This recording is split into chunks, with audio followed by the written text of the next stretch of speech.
Welcome to Folks Like Us, podcast talking to folk practitioners, artists, and performers. We're the River House in Cape and Bridge, West Virginia, and today we are meeting with West Virginia storyteller Adam Booth in his incredible home. So thank you, Adam. Thanks for being here. This is very excited. I've known each other for quite some time, and I've always wondered about your process and what brought you into storytelling. Was it something that you kind of just felt a pull towards, even as a little kid? Well, no. And I guess that's a couple of questions there. Yeah. Just start off with that. I wasn't drawn toward it as a child. In fact, I was a pretty shy child. The child version of me would be absolutely terrified to know that now I get up in front of large groups of people and talk. I was just the kind of kid that liked to be over there in the corner, just watching things. Observing, yeah. And I did get to observe a lot of storytelling when I was a kid. It's really a family tradition. Oh. Yeah, not professional storytelling, but just the act of telling stories is very strong in my family. And so when I was young, we spent a lot of time listening to stories, watching people tell stories, experiencing family members telling stories. I grew up in Huntington and just south of Huntington. And a lot of my family on my dad's side is from Wayne County.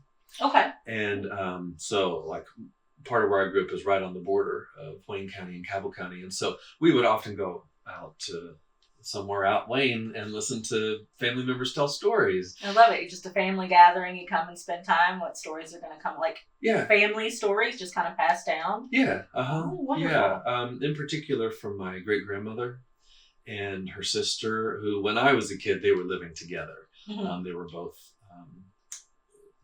I don't want to say quite old. It seemed like they were quite old when I was a kid, but... I understand. Yeah, gray hair is very old as a child. They were probably, they were in their 70s, 80s, and early 90s when I was young. Oh, wow. Before they passed. And so I heard a lot of stories from them about their parents and grandparents and great-grandparents. Stories that go way back in our state's history. And so there's a lot of family stories, a lot of stories about just small town life, like what it was like in the town of Wayne. My grandmother and her sister, her twin sister, grew up there and also in the penitentiary in Moundsville. Oh, I think you're, was it the story about the chimney sweep that mentioned more? Okay, Might. I remember the penitentiary and I remember Wayne. Okay, wonderful. So their grandfather was the warden of the state penitentiary. Okay. My great-grandfather. And he actually lived in the penitentiary in Moundsville. And so they would go and visit him for all summer. And so they grew up in the penitentiary. It's kind of a funny thing to think about. What a unique set of circumstances. So I heard amazing stories from them about Moundsville and Wayne and travels and that's just, I'm just telling you about one tiny part of my family. My mom's side is like this too. And that telling stories about relatives was a really important thing to do. And so I'm giving you probably more of an answer than you asked for. It's wonderful. I think it's we might take it for granted a little bit when we're together for big family events where it's like, oh, they're going to tell that story again. When really it's more like, no, tell that story. Yeah.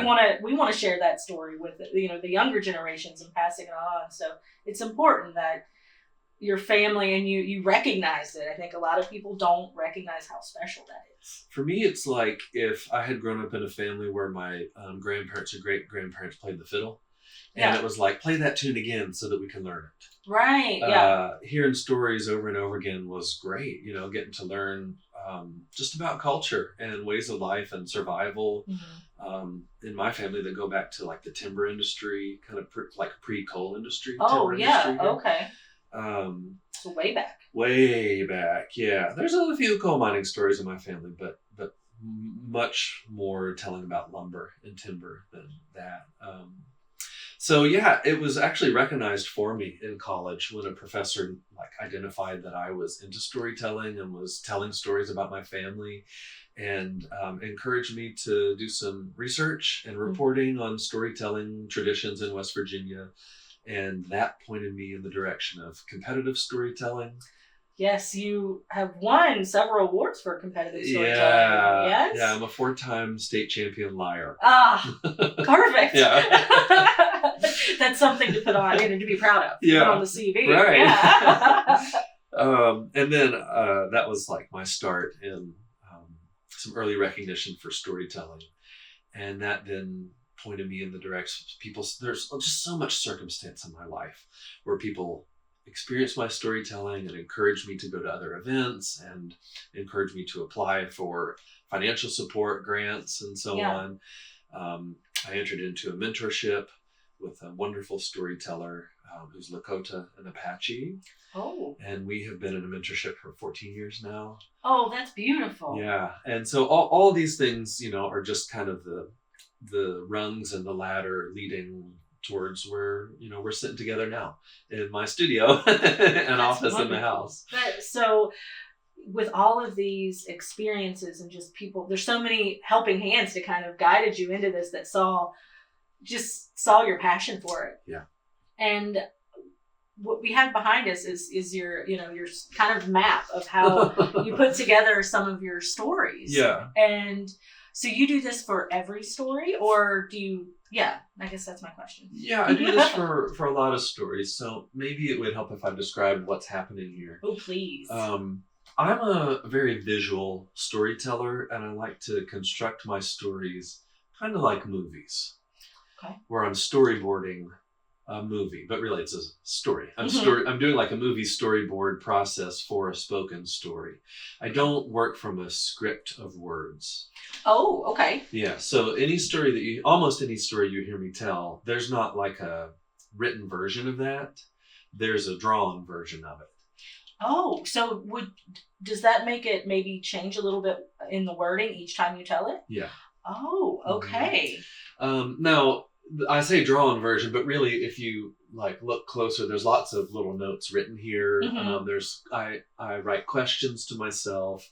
I put structural notes up here, things that I need to know about the story as I'm learning it. Okay. And as I am going along, I'm drawing pictures of things. I'm also collecting images from magazines, and this one doesn't have it, but there's one there and over there. They very much look like a pulp. Yeah. Kind of the pulp style. Yeah, which is important for this story that I'm working on here. Ah, I see. This is a very melodrama inspired story and pulpy.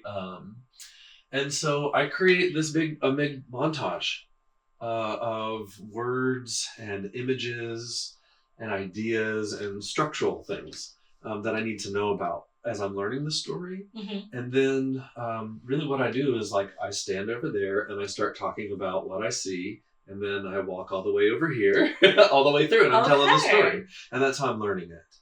And then I can understand, wait, this whole section doesn't work well here, it needs to go there, or I just need to replace it. I'll take it down and put something new there and try that out. So I do this process with most of my really big stories. Mm-hmm. This story right here is like an hour-long story. Oh, wow. Okay. Yeah. Or it will be eventually. Mm-hmm. And this is just a process of being image-based, so that when I tell the story, people see images and hear sounds and live in the world of the story without it sounding like someone is orating at them. And you do an incredible job at that. And we were talking earlier about the first time I've ever heard you perform, and it was a parade story in, I think, your hometown or your grandmother's hometown, and the sounds and the energy, and not only your facial expressions but your hand movements. And I just remember sitting there just looking like a small child, just visualizing every little piece. And the same with your chimney sweep story. And I remember those so fondly, and it latches onto you. And you just are very expressive, and that's very interesting that that's how you come up with that. It starts visually. Yeah. Thank you. So how long would you say it would take for you to kind of storyboard an hour-long story? Well, stories like this one, this is part of a big series of stories. And the stories in that series and others that are about an hour long, it's a few years from the beginning, like the very first thought of, oh, this might be an interesting idea. The seed. Okay. Up to the point of it's ready to be told and in my repertoire. There's a whole point of thinking of ideas. So like this right here, I was saying earlier, this is a folder full of ideas that I have for this story that I've been collecting for a long time.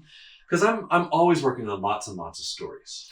Right. Because I have to have a lot of repertoire because of the way my work exists. So, I kept all these ideas and little pieces of paper and questions and notes. Like, here's an example. The main character in this story is named Maddie Sue. And it says she holds the cigarette above her head like her arm is resting on an invisible bench. So when you're telling the story, I love that. This particular character, she's a femme fatale, right? And she has a lot of power. Of course. And so I'm wanting to think that she takes a drag of her cigarette and then like holds it like way up here. So I'm making these little ideas and I collect them, and then when the time is ready that it's like I'm going to really put a lot of work into this story, then it starts to go up here. And then once I get an idea of what's happening in this story, then I start to tell it to other storytellers and people that I trust, artists that I trust. Yeah, that's very safe. You want a safe space for that, right? Very safe. You're in that creative flow, and if you get the wrong message received back, it could probably obliterate everything you worked on. Yeah, and I have people that I trust who can say, no, this doesn't work. Right. Or you have to be careful, you're like, gonna make some faux pas in this section of the story. I have guides that I trust, and then I come back here and work on it more, and then eventually it happens from a stage. Oh, that's or in front of a mic or something. Incredible. Yeah. And such a long process. It's a long process. Wow. Yeah. I mean, I can only imagine.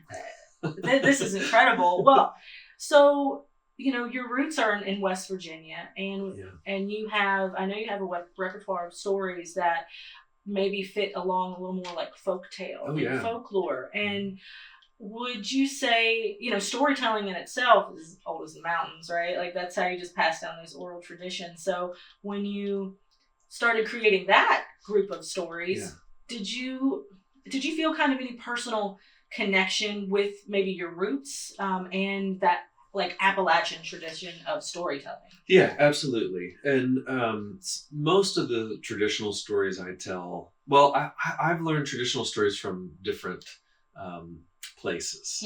So there's one that was passed through my family. So I know one traditional story that I heard from my dad, and he heard it from his grandfather, and so on. But most of them I have either heard from other storytellers, particularly Appalachian storytellers, who recognize that I am like a recipient for this generation.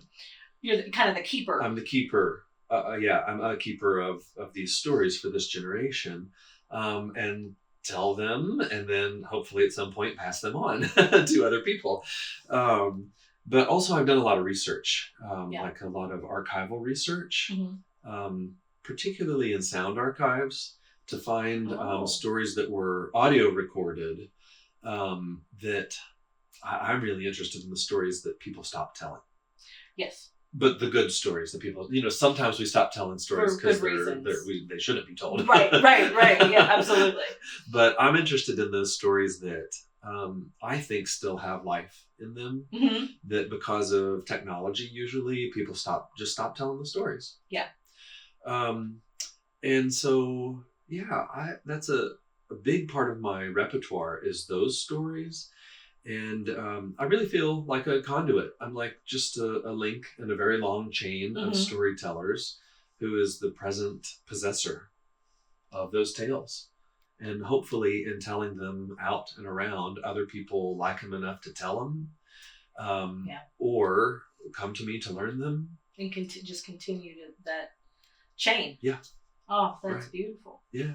That's fantastic. But you asked about connection, and really that is, I find a lot of connection to this region with those, because Appalachia has a very strong storytelling tradition. Yes. That is really an amalgam of a lot of storytelling styles from around the world, as well as indigenous stories from here. Right, such a melting pot in this area. Yeah. And there's a lot of traditional stories that were created here that weren't indigenous to this region or brought here, but grew up and I guess have become lowercase indigenous to this region.